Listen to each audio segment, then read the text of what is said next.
आज का बजट ऐतिहासिक है। લ્યો બોલો, હવે આપણા નરેન્દ્ર બાપા આ બજેટને ઐતિહાસિક બજેટ કહી રહ્યા છે. અને કેમ ઐતિહાસિક બજેટ કહી રહ્યા છે? કારણ કે એમના મહિલા વિત્ત કેબિનેટ મંત્રી નિર્મલા સીતારમણે 9મી વખત આ બજેટ રજૂ કર્યું છે.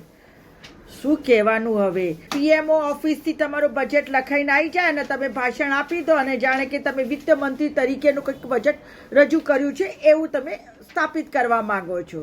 હવે બીજી બાજુ આ બજેટમાં શિક્ષણ ઉપર કહો કે પછી સ્વાસ્થ્ય ઉપર કહો કે પછી ખેડૂતો માટેની યોજનાઓ માટે કહો કે જે સામાન્ય વર્ગથી લાગતી જે પણ કંઈક યોજનાઓ છે, મધ્યમ વર્ગથી, ગરીબ મધ્યમ વર્ગથી, એ બધી યોજનાઓમાં તો પાણી જ ફેરવી દીધું છે.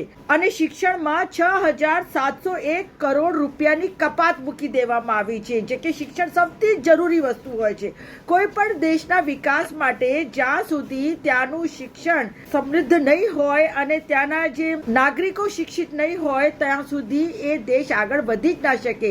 પરંતુ શિક્ષણમાં જ સૌથી વધારે કપાત કરી દેવામાં આવી છે.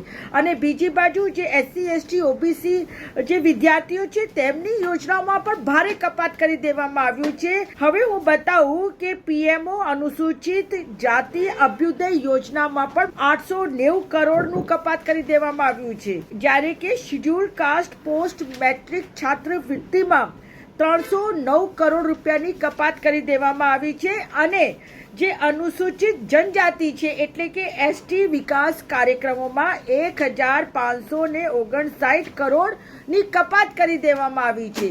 તો હવે એક બાજુ તો વિકસિત ભારતની વાત કરે છે અને એમાં પણ SC ST OBC માઇનોરિટીના જે શિક્ષણની વાત આવે ત્યારે નરેન્દ્ર બાપાને કંઈ દેખાતું જ નથી.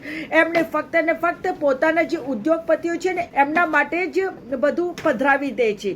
હવે હું આપને બતાવું કે રાહુલ ગાંધીજીએ પોતાના એક્સના એકાઉન્ટ ઉપર કીધું છે કે નોકરી વગરના યુવાનો ઉત્પાદન ઘટી રહ્યું છે, મૂડી ખેંચી રહેલા રોકાણકારો, ઘરગથ્થુ બચતમાં ઘટાડો, ખેડૂતો મુશ્કેલીમાં, વૈશ્વિક આંચકાઓ વધી રહ્યા છે અને બધાને અવગણવામાં આવી રહ્યા છે.